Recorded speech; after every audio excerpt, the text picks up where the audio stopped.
Hi, I'm Robert LeBlanc. Welcome to Catholic Moment. Now, when I'm talking to people about praying the Rosary, I'll have many people that say, well, I don't pray the Rosary. I don't really find any need to pray the Rosary. And I'll ask them, well, why don't you pray the Rosary? And they say, well, it's because it's too repetitive. You're saying the same prayers and the same words over and over and over again, and you're just prattling them off without thinking about them, so there's really no meaning to the prayers. Now, when people use this idea of repetitiveness as a reason not to be praying the Rosary, I'll ask them to give me the name of someone in their life whom they love. And usually they'll give me the name of a spouse or a parent or a grandparent or a child. And I'll ask them, well, do you really love that person? And they'll say, of course I really love that person. So I say, so you've told that person that you love them? And they'll say, yes. So I said, so you'll say to them, I love you. And of course they're going to say yes.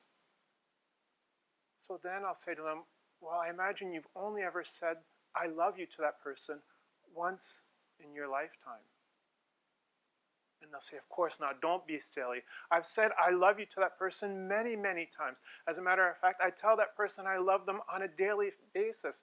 And if anything, it will be multiple times a day that I'll say I love you to this person. Now, when they've told me that, I'll look at the person who I'm speaking with and say, well, you know, if I were that person, I don't think I'd believe you. I don't think I'd believe that you really love me. And the reason why I wouldn't believe in your love is because you're continually repeating the same words over and over again. You're just prattling off an expression of love without really thinking to the meaning of the words. Now, when I use this same logic for saying I love you, as this other person is used to saying the Rosary, and that it's repetitive and being said over and over again, I'll often see a sly smile come across their face as they come to realize that I've used the exact same logic that they used for not praying the Rosary because it's repetitive, for not telling the people in our lives that we love them over and over again because it's repetitive.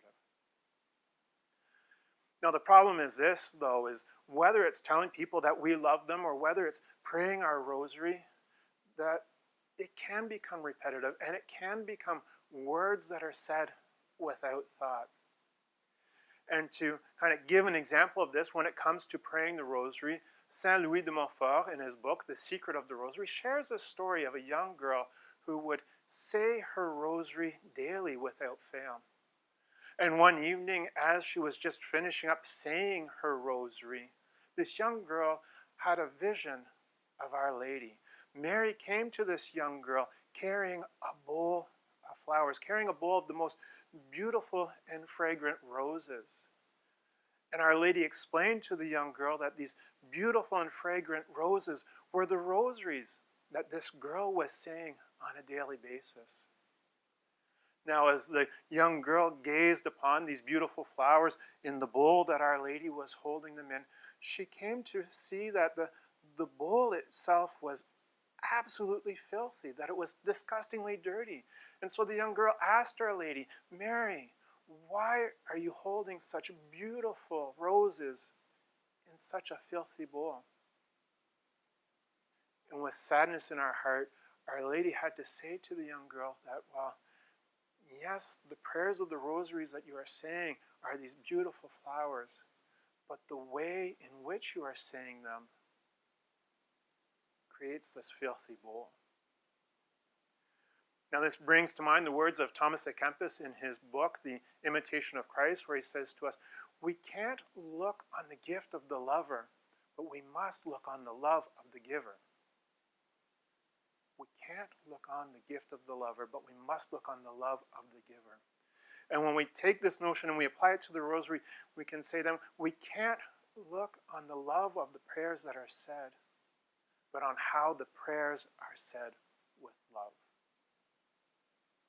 We can't look on the love of the prayers that are said, but on the prayers that are said with love. Now, with a distraught heart in seeing these beautiful roses that were sitting in such a filthy bowl, the young girl decided to renew the devotion with which she was praying her rosary, to renew the love with which she was praying her rosary. And so after a couple of months, when Our Lady came back to this young girl and again was bringing forth a bowl of the most beautiful and fragrant roses, which the young girl knew were the rosaries that she had been praying, the young girl's heart leapt with joy when she saw that these beautiful flowers were sitting in a bowl of the most exquisite and finest of crystal. It's not the love of the prayers that are being said, but the prayers that are being said with love. And so as we make our way through this month of October, as we make our way through this month of the Most Holy Rosary, I would encourage you to pick up your rosary and pray it daily.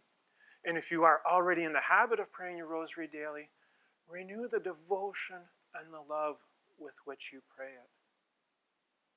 Because it's not the love of the prayers that are being said, but in the prayers that are being said with love. I'm Robert Leblanc, and this has been A Catholic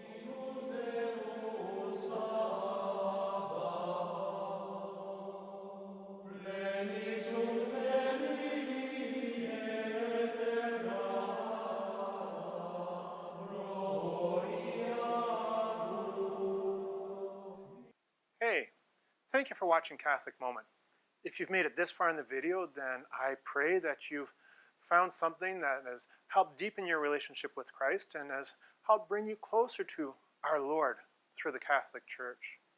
If you'd like to hear more from Catholic Moment, I'd invite you to click subscribe below and hit the little bell, or swing by catholicmoment.ca to subscribe to our mailing list, or like us on Facebook, or follow us on Twitter at Catholic Moment 7. Until then, may God bless and protect you and your families.